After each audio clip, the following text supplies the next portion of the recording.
Bienvenidos una vez más a UCI Salud. Mi nombre es Diego Vargas Torres. Yo soy Sofía Rivadeneira y el día de hoy les tenemos algunos temas muy interesantes. Así es, siempre dos patologías que vamos a conversar el día de hoy muy importantes. Vamos a hablar un poquito de cirugía general, así que vamos con la primera nota.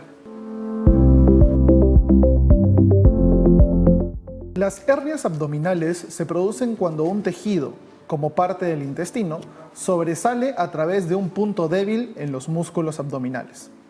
El bulto resultante puede ser doloroso, especialmente cuando toses, te inclinas o levantas un objeto pesado. Estas suelen ser comunes y no necesariamente peligrosas. Sin embargo, si no mejora por sí sola, puede provocar complicaciones potencialmente mortales. Es probable que un médico recomiende la cirugía para reparar una hernia abdominal, que es dolorosa o que se agranda. Este es un procedimiento quirúrgico muy frecuente. Los signos y síntomas de la hernia abdominal incluyen un bulto en el área abdominal o sobre cualquiera de los lados del pubis, el cual se hace más notorio cuando estás erguido y especialmente si toses o haces algún esfuerzo, seguido de una sensación de dolor o incomodidad, especialmente cuando te inclinas, toses o levantas peso. Si no puedes empujar la hernia hacia adentro, sus contenidos pueden quedar atrapados en la pared abdominal. Una hernia incarcerada se puede estrangular, lo que interrumpe el flujo sanguíneo hacia el tejido que está atrapado. Esta complicación puede ser potencialmente mortal si no se trata. Los signos y síntomas de una hernia estrangulada incluyen principalmente el cambio de color de la hernia, que se pone roja, violácea o de color oscura, seguido de náuseas, vómitos, fiebre, dolor repentino que se intensifica rápidamente e incapacidad para evacuar el intestino o eliminar gases. Como acabamos de escuchar, una hernia abdominal se produce o es cuando parte de los intestinos salen, ¿no? Protruyen a través de un orificio que se ha causado debido a una debilidad, en este caso de los músculos del abdomen, que es lo más común. ¿No? Ahora Diego nos va a hablar un poquito sobre qué es lo que produce, cuáles son las causas para que se produzca una hernia abdominal. Así es importante tener, como dice Sofía, el concepto muy claro. Nosotros tenemos los músculos abdominales que están cerrándose de esta forma. Si en algún lado de estos músculos abdominales hay una debilidad, la víscera, el intestino, va a empezar a salir por ese medio, ¿cierto? Por esa debilidad. Ese es el concepto de hernia. Entonces, ¿por qué se da exactamente? Porque hay una debilidad justamente en la pared, ¿no? Hay un hueco, hay una debilidad, hay una parte que es más delgada que las demás capas musculares y por ahí es por donde protruye la hernia, ¿no? Por donde sale la hernia. Ahora, no sale de la nada. Lo más usual, lo más común es que salga cuando incrementas tú la presencia o la presión intraabdominal. Es decir, cuando toses, cuando haces ejercicio, cuando vas al baño y pujas, ¿no? Haces una contracción de los músculos del abdomen y es ahí cuando protruye esta hernia abdominal. Claro, ahora así como Diego nos habla un poco de las causas, tiene mucho que ver con los factores de riesgo, ¿no? Entre los factores de riesgo tenemos primero ser un paciente varón, ¿no? Ser un varón te predispone, a tener una hernia abdominal. No, otra de las causas es, por ejemplo, ser un adulto mayor, porque normalmente los adultos mayores los músculos abdominales están un poquito más débiles. El embarazo también te predispone a tener una hernia abdominal, porque al momento de que crece el bebé dentro del útero, va, a extender estos músculos abdominales y posteriormente van a estar un poco más débiles, ¿no? Otro factor de riesgo es la tos crónica, ¿no? La tos crónica lo que va a hacer es aumentar la presión intraabdominal y por ende va, a como empujar los intestinos hacia afuera, ¿no? Entonces, puede vencer la fuerza de los músculos y así producirse una hernia, ¿no? También, como nos contó Diego, otro factor de riesgo es la constipación crónica. En este caso estamos hablando de un estreñimiento crónico, ¿no? Una persona estreñida que ejerce mayor presión al momento de ir al baño va a tener, mayor predisposición para tener una hernia abdominal en este caso. Así es, muy importante, si tenemos las causas, determinar los signos y los síntomas de esta hernia abdominal. ¿Qué va a pasar? Que cuando nosotros hagamos una contracción abdominal, ya sea por toser crónicamente, ya sea por ir al baño, va a haber un dolor, porque estos intestinos salen por la pared abdominal y generan un dolor, ¿cierto? Primer signo característico, un dolor o una molestia en la zona. Número 2, como son intestinos, se puede relacionar mucho con las náuseas y los vómitos, ¿cierto? Puede provocar un reflejo nauseoso en nosotros, lo cual va a provocar de repente vómitos. Y otro factor muy importante es que estos intestinos cuando salen, al salir por un orificio que es muy pequeño, van a estar ajustados, van a estar apretándose. Y digamos, ese apretarse se llama estrangularse, ¿no? Entonces, cuando la víscera se estrangula, puede inclusive empezar a morirse y puede empezar a infectarse. Si tenemos una hernia, digamos un bultito en el abdomen, y empezamos con fiebre, con náuseas y con vómitos, hay que tener mucho cuidado porque puede ser una hernia encarcerada que está infectándose, ¿no? Entonces hay que tener mucho cuidado con esos signos y síntomas. Claro. Ahora, también es importante saber que hay alguna manera de prevenir las hernias, ¿no? En el caso que no sean congénitas, es decir, que no se hayan nacido con ellas, ¿no? Primero tenemos que tener en cuenta, como ya les mencioné, que un factor de riesgo que te predispone para tener una hernia abdominal es el estreñimiento. Entonces, aumentar el consumo de fibra va a ser, digamos, te va a favorecer para que tú no tengas una hernia inguinal, ¿no? En este caso. Ahora, otro, digamos, método de prevención muy importante es el peso saludable. ¿Qué es lo que sucede? En una persona que tiene obesidad también va a aumentar su presión intraabdominal y por ende va a estar más predispuesta a tener una hernia abdominal. Por eso siempre es importante, ante cualquier enfermedad en realidad, para prevenirla, mantener un peso saludable y obviamente también comer saludablemente. Otra forma de prevenir estas hernias es evitar levantar o cargar objetos muy pesados, ¿no? Al momento de nosotros levantar un objeto pesado, también vamos a aumentar nuestra presión intraabdominal y esto va a favorecer a que, digamos, nuestros intestinos, en este caso, quieran salir de la cavidad abdominal, ¿no? Y por último, también el no fumar. No fumar nos va a ayudar, digamos, o va a evitar que nosotros tengamos tos crónica, que como ya les comenté, es un factor de riesgo para que nosotros tengamos una hernia abdominal en este caso. Sí, es muy importante, como siempre, conocer los signos, los síntomas, las causas, pero más importante aún, saber cómo prevenir estas enfermedades. Ahora, no solamente vamos a hablar nosotros, vamos a conversar con ustedes, que nos han hecho algunas preguntas por las redes sociales, así que vamos con eso. Antes de comenzar con las preguntas, como siempre quiero recordarles que pueden escribirnos por nuestras redes sociales, tanto en Facebook como en Instagram, y nos encuentran como UCI Salud. La primera pregunta que tenemos el día de hoy es, ¿puedo hacer ejercicio si tengo una hernia? Es una pregunta muy interesante y de hecho es una pregunta compleja también. ¿Por qué? Porque en verdad no se debería hacer ejercicio. ¿Qué es lo que pasa? Recuerdan que hablamos que la hernia va a protruir, va a salir siempre y cuando la cavidad intestinal aumente su presión. Es decir, hagamos fuerza muscular, abdominales, toser o de repente un pujo, un esfuerzo para ir al baño. Entonces, imagínense, si solamente con ir al baño y pujar para poder eliminar las heces, la hernia protruye, ¿cómo va a ser si es que jugamos fútbol, si es que corremos en el parque, si es que hacemos natación, etcétera, etcétera? Entonces, lo recomendable es no hacer ningún ejercicio que aumente la presión del abdomen, ¿sí? No hacer ningún ejercicio que aumente la presión del abdomen. La siguiente pregunta es, ¿dónde aparecen las hernias inguinales? Bueno, hay dos tipos de hernias, ¿no? Las hernias umbilicales, que aparecen, digamos, en el ombligo, y las hernias inguinales, que aparecen en la unión de lo que vendría a ser el dorso con la pierna, ¿no? Ahí es donde usualmente se suelen, digamos, encontrar en este caso las hernias. La tercera pregunta que tenemos es si siempre se debe operar en este caso una hernia. Así es, una pregunta muy interesante que de hecho vamos a tener que hacer a un especialista una vez que terminemos con este bloque, pero hay que tener en cuenta que una hernia que no tiene complicaciones, que se resuelve por sí sola, que pueden volver a meterse sus intestinos a la cavidad abdominal sin ningún problema, puede o no puede tener reparación, pero lo que se aconseja, lo que aconsejan los especialistas y a nosotros nos enseñan como estudiantes es que sí se deben de reparar estos defectos de hernia, ¿no? Se debe poner una malla en la cavidad abdominal para que estos intestinos, en este caso, no protruyan, no salgan por este huequito, ¿no? Se debe reparar con una malla, como repito, para evitar estas protrusiones, ¿no? Muchísimas gracias a todos por estar consultándonos siempre en redes sociales, en Facebook, en Instagram. No se pierdan el siguiente bloque, porque en el siguiente bloque vamos a conversar con un especialista para que nos aclare un poquito más las dudas sobre la hernia inguinal. Así que nos vemos después de la pausa.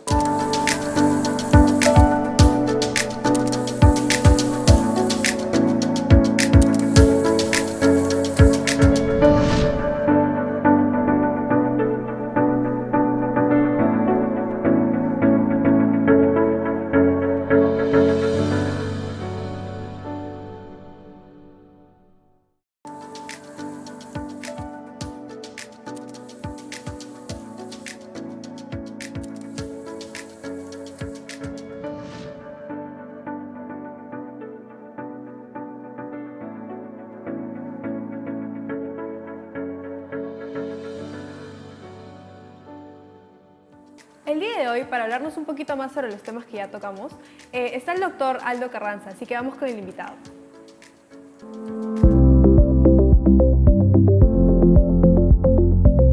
Así es, el día de hoy estamos con el doctor Aldo Carranza. Doctor, bienvenido, muchísimas gracias por estar con nosotros. Buenos días, ¿qué tal? Un gusto estar con ustedes el día de hoy. Muchas gracias, doctor, por estar con nosotros. Gracias por ayudarnos un poquito a clarificar nuestras dudas. Doctor, una primera pregunta para empezar a conversar es, exactamente cómo es que se da la hernia abdominal. Para entender cómo se da una hernia abdominal, es necesario que entiendan que una hernia abdominal es un abultamiento, ¿no? Que básicamente se presenta en la parte abdominal, que se da cuando una persona puede toser o realiza un esfuerzo. Existen diferentes tipos de hernias, pueden ser epigástricas, umbilicales, inguinales, ¿no? En otras palabras, una hernia es básicamente un defecto en la fascia y los músculos abdominales. Sí, doctor, como usted bien dice, ¿no? Digamos que algunas personas nacen con alguna debilidad en la pared abdominal, por eso es un poquito más complicado, un poquito más difícil llegar a un diagnóstico específico. Doctor, una segunda pregunta es, exactamente cuáles serían las complicaciones de una hernia abdominal. Las complicaciones de una hernia son básicamente su encarceración, que se estrangule o incluso, ¿no?, que pueda dar una obstrucción intestinal. ¿Qué es la encarceración? Una encarceración es cuando la hernia no se puede reducir. La hernia llega a tal punto que sale de manera tal que ya no puede reintroducirse. O incluso en este caso cuando la hernia presenta compromiso vascular, es decir, en la pared abdominal de alrededor, cuando comprime los vasos que irrigan a los órganos que pueden salir por el anillo de la hernia, ¿no?, hacen que no llegue la sangre a nivel de ese órgano o a nivel de ese contenido, y por tanto se produce un estrangulamiento con posterior, si es que hablamos por ejemplo del intestino, necrosis a nivel intestinal, lo que lleva a una obstrucción intestinal y a la posterior resección de la zona necrótica. Doctor, eso es muy importante para saber, ¿no? Entre la presencia de una hernia es importante recurrir a un especialista que nos puede evaluar, ¿no? Doctor, la tercera pregunta que tenemos para usted es saber si es que hay alguna manera de prevenir estas hernias abdominales. Existen factores de riesgo que podemos evitar, porque si una hernia uno ya lo tiene, ¿no?, desde el nacimiento, porque mencionamos en la primera pregunta que una hernia es un defecto en la pared abdominal, ya sea en la fascia o en la parte muscular, se puede tratar de prevenir que crezcan estos defectos. ¿Cuáles son los factores de riesgos? Son todos aquellos que generen un aumento en la presión intraabdominal, que aumenten la presión dentro del abdomen. ¿Cuáles son las causas más comunes que tenemos? La obesidad, la tos crónica, por ejemplo, ¿no?, que aumentan la presión dentro del abdomen. Sin embargo, hay factores que predisponen a ya no tanto, por ejemplo, ser una hernia, sino convertirse en una eventración, pero que se comporta como una hernia. Cirugías previas, ¿no? Cuando una persona tiene una cirugía anterior, llamémosle un corte, tiene una tendencia a realizar, si es que no lleva los cuidados adecuados por el cirujano general, a realizarse una eventración, ¿no? Igual un traumatismo, un accidente que generó un golpe, un debilitamiento de la aponeurosis o también llamada fascia o de los músculos puede generar una hernia.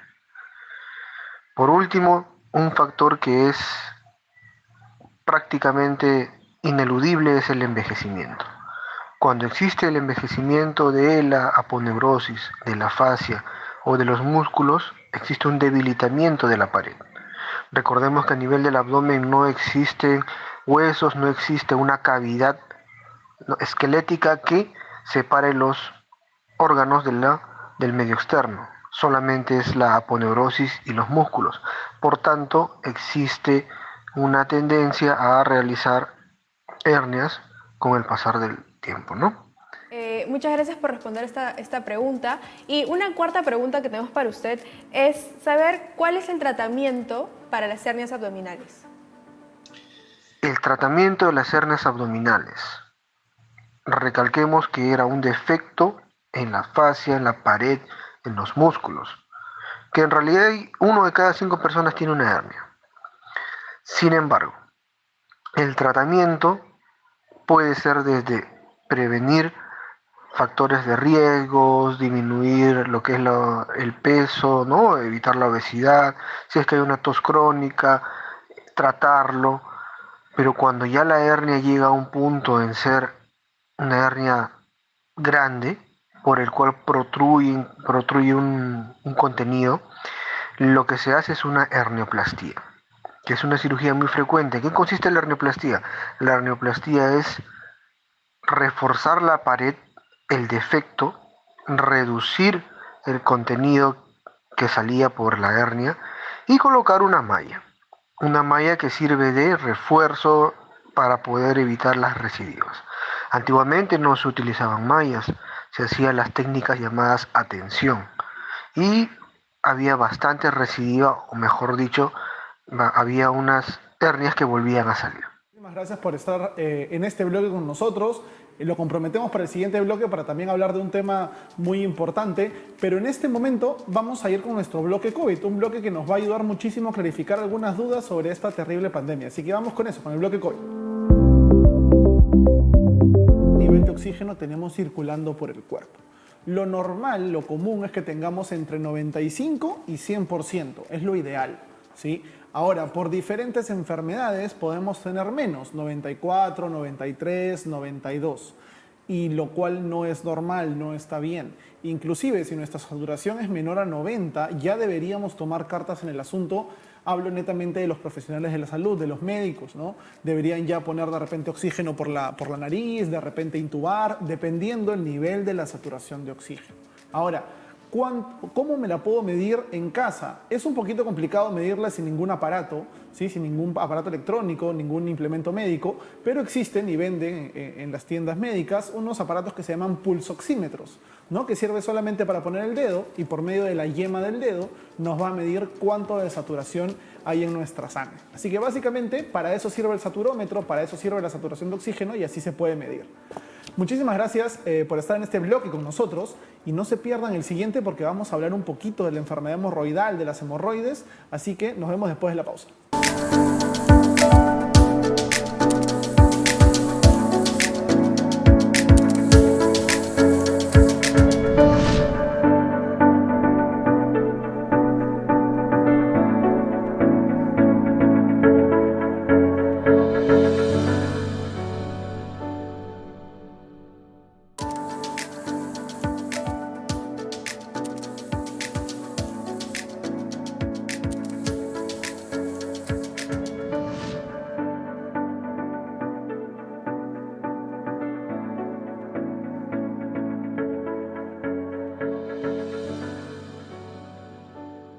Las hemorroides son venas hinchadas en el ano y la parte inferior del recto, similares a las venas varicosas. Estas inflamaciones pueden desarrollarse dentro del recto, llamadas hemorroides internas, o debajo de la piel alrededor del conducto anal, hemorroides externas. Las venas alrededor del ano tienden a estirarse debido a la presión y pueden sobresalir o hincharse.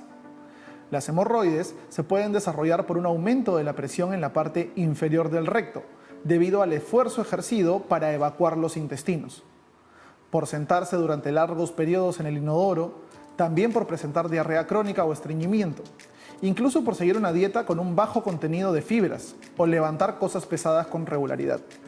Los signos y síntomas de las hemorroides generalmente dependen del tipo de hemorroide. Las hemorroides externas se ubican debajo de la piel que rodea el ano y pueden causar picazón e hinchazón en la zona anal, seguido de dolores o incluso sangrado.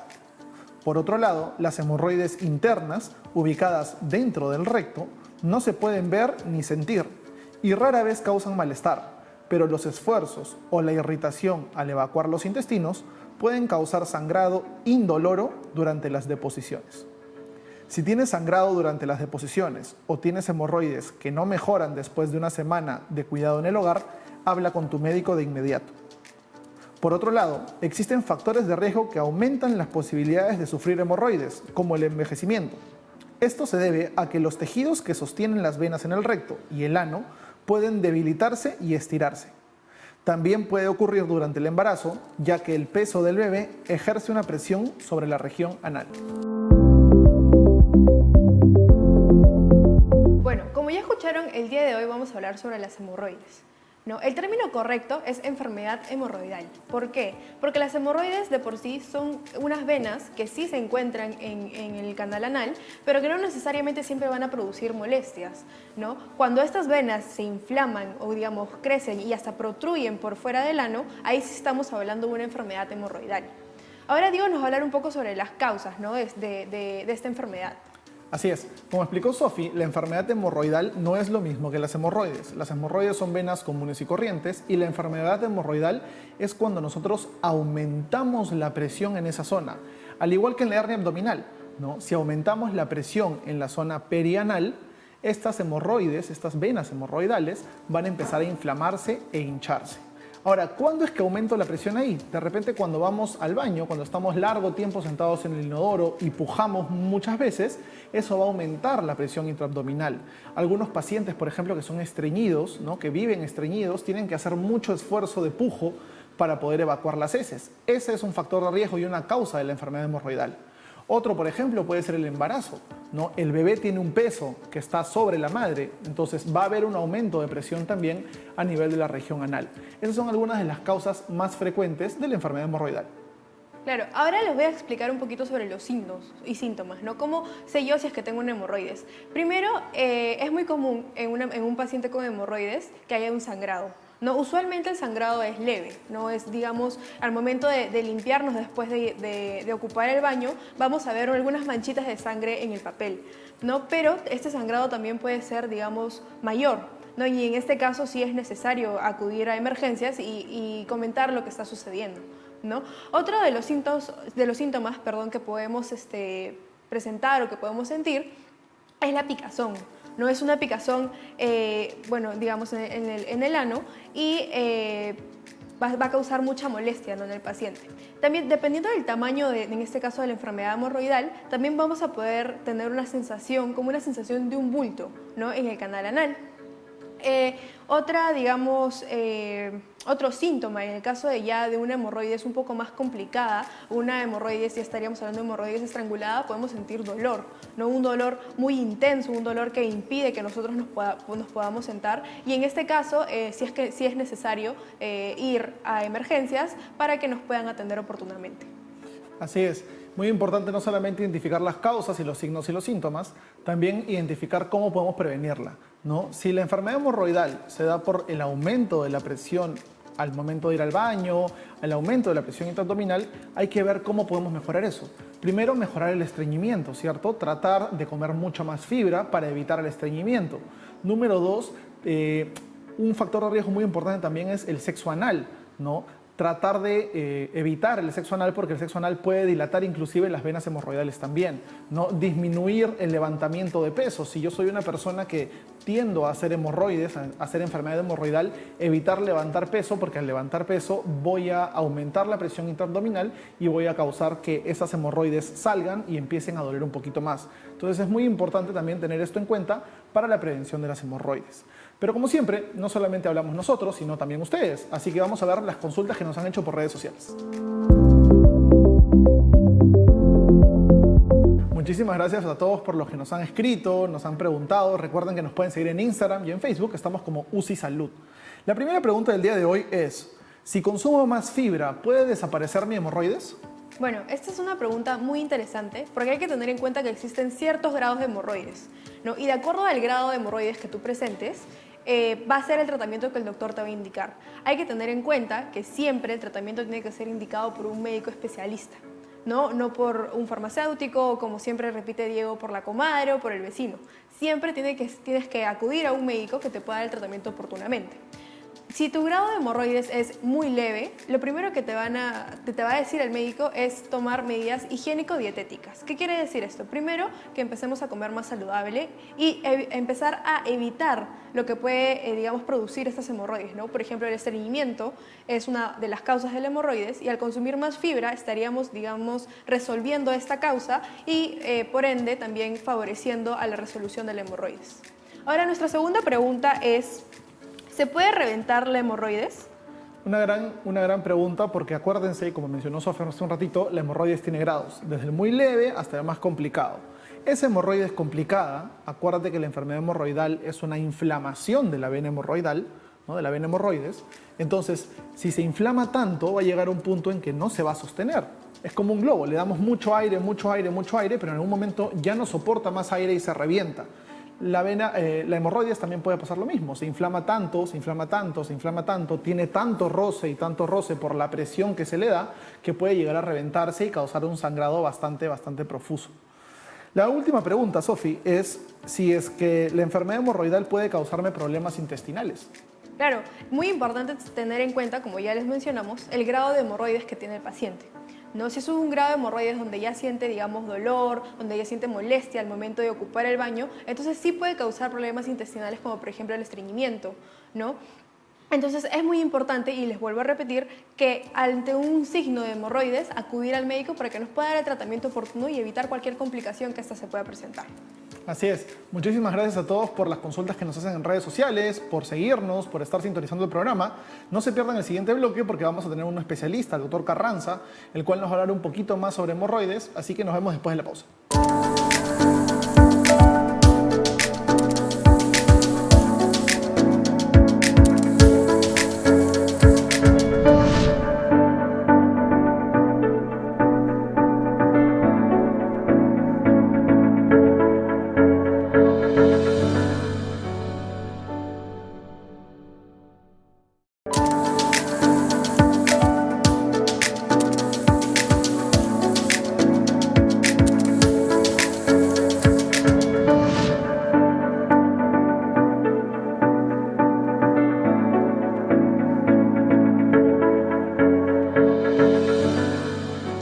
Así es. Ahorita vamos a pasar a nuestro bloque muy importante porque no solamente hablamos nosotros, sino también vamos a ir con un invitado. Así que vamos con el bloque del invitado.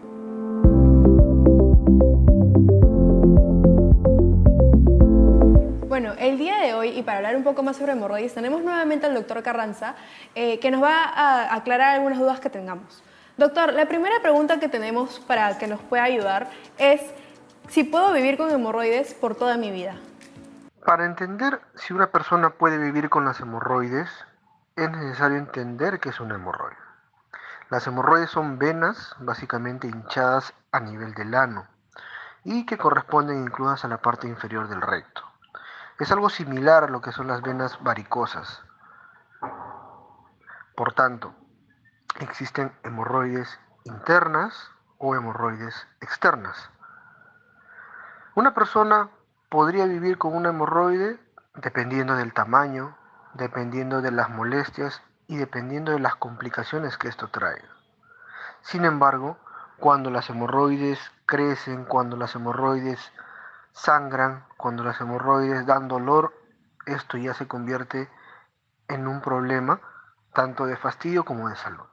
Ahora sí, justo como usted nos acaba de mencionar, la hemorroides puede progresar, ¿no? Y el momento que progresa puede causar ciertas complicaciones en el paciente. Y ahí va mi pregunta. Quería saber cuáles son las complicaciones que puede presentar un paciente que tiene hemorroides. Complicaciones de las hemorroides existen. Las hemorroides, como mencionamos en la primera pregunta, son dilataciones varicosas de venas. Una hemorroide puede sangrar y por tanto generar coágulos. Y esto se llamaría una hemorroides trombosada. Una hemorroides, al protruir o salir, se puede estrangular, se puede presionar y por tanto dar un dolor intenso. Un dolor intenso que te lleva a la emergencia. Existe también la historia de que algunos pacientes sangran conforme van haciendo sus deposiciones y por tanto no tan frecuente una complicación es la anemia. Muy interesante, y también hay que hablar un poquito, como usted mencionó al final del tratamiento, ¿no? Ya sea una hemorroide interna, ya sea una enfermedad hemorroidal externa, sabemos que existe un tratamiento médico y también un tratamiento quirúrgico. No sé si nos podría hablar un poquito más de eso. ¿Cuál sería el tratamiento ideal para la enfermedad hemorroidal? El tratamiento de las hemorroides de emergencia, cuando hay un dolor muy intenso, ¿no? Es la incisión. Se hace probablemente algunos pacientes o tengan algunos familiares que han acudido por emergencia y lo que han hecho es drenar. Una vez drenado, calma el dolor. Pero es un tratamiento de emergencia por el dolor. Sin embargo, el tratamiento definitivo de una hemorroidectomía es extraer ese paquete varicoso, ese paquete venoso que se ha dilatado. Esto consiste en una exéresis. Doctor, una vez retirado la vena, ¿termina el tratamiento? No, porque se deja una herida, el cual tiene que ir cicatrizando paulatinamente, tiene que curarse diariamente y por tanto es un tratamiento también de bastante paciencia y bastante dedicación, dada la localización, porque es una localización por donde circulan diariamente deposiciones y por tanto necesita un aseo bastante meticuloso. Como una última pregunta, porque en UCI Salud siempre tratamos no solamente de ilustrar a nuestros televidentes con cómo se dan las enfermedades, las causas, los signos y síntomas, el tratamiento, sino también cómo prevenirlas. ¿Hay alguna forma de prevenir la enfermedad hemorroidal? ¿Cómo podemos prevenir estas hemorroides? La mejor manera de prevenir las hemorroides es mantener una dieta alta en fibras y por tanto unas deposiciones blandas. Vaga la redundancia, hay que comer alimentos ricos en fibra, ¿no? Frutas, verduras, cereales integrales, para aumentar y ablandar las heces. Beber líquido, una persona aproximadamente debe beber entre 30 y 50 cc por kilo. En promedio una recomendación general es 6 a 8 vasos de agua, ¿no? Se dice que una persona no debe hacer esfuerzos para evitar estas hemorroides. Por ejemplo, tos crónica, por ejemplo, el aumento en la evacuación de la presión por el estreñimiento, que esto hace que las venas que están en la parte inferior del recto tengan una gran presión y por tanto se dilaten y por lo tanto se generen las hemorroides. Otro factor de riesgo que debemos de evitar para prevenir las hemorroides es evitar estar sentado mucho tiempo o incluso parado mucho tiempo. Por lo tanto, el ejercicio es bastante importante en la prevención de las hemorroides. Agradecemos mucho por su tiempo el día de hoy y quería hacerle una última pregunta. Por si se lo perdieron en el bloque anterior, quería saber dónde lo podemos encontrar, dónde podemos tener una consulta con usted. Mi nombre es Víctor Aldo Carranza Borges, soy cirujano general y laparoscópico del Hospital Nacional Hipólito Unanue. Me encuentro también en la clínica Megasalud. Le agradecemos por su tiempo, por su explicación tan ilustrada y esperamos tenerlo muy pronto en el programa para seguir conversando un poquito e ilustrando a la población. Excelente. Quedamos. Muy bien, doctor, muchísimas gracias. Y ahora vamos a ir con nuestro último bloque. Vamos a ir a hablar a esta secuencia que se ha hecho muy conocida también y que nos gusta mucho a nosotros, que es el diccionario médico. Así que vamos con eso. Así es, vamos con nuestro diccionario médico y el día de hoy la primera pregunta, la primera palabra es trombocitopenia. ¿Qué significa trombocitopenia? Esto hace alusión, cuando nosotros le damos trombocito, nos hace alusión a las plaquetas, ¿sí? Las plaquetas. Las plaquetas son unas pequeñas células en nuestro cuerpo que nos ayudan a la coagulación, ¿sí? A que no sangremos, básicamente. Entonces, cuando nosotros hablamos de trombocitopenia, penia quiere decir disminución, carencia. Entonces, la trombocitopenia es la carencia, la disminución de los niveles de las plaquetas. Ahora, nuestra segunda palabra es fagocitos. Los fagocitos son unas células que se encuentran en nuestra sangre, ¿no? Y que también la podemos encontrar en cualquier parte de nuestro tejido. ¿Cuál es la función de estos fagocitos? Los fagocitos básicamente lo que van a hacer es, como redundando, fagocitar, ¿no? Que es la acción que en donde, por ejemplo, encontramos un germen, una bacteria, y este fagocito lo va a detectar y, digamos, se lo va a comer, ¿no? Se lo va a comer y el fagocito también lo conocemos como glóbulo blanco, ¿no? Nuestros glóbulos blancos van a aumentar en el caso de nosotros tengamos una infección, ya sea por un virus o por una bacteria, ¿no? Y van digamos, a atacar a estos gérmenes y por ende es que hay una activación del sistema inmune. Así es, así que ya tenemos las dos palabras del día de hoy, tanto trombocitopenia como fagocitos. Esperemos que hayan disfrutado el programa tanto como nosotros. Hemos hablado un poquito sobre cirugía general, sobre algunas patologías muy importantes. Y acuérdense que pueden estar con nosotros de lunes a viernes a las 9 de la mañana y a las 2 de la tarde. Así que, Sofi, nos vemos el día de mañana. Hasta mañana, mucho gusto. Chau, chau.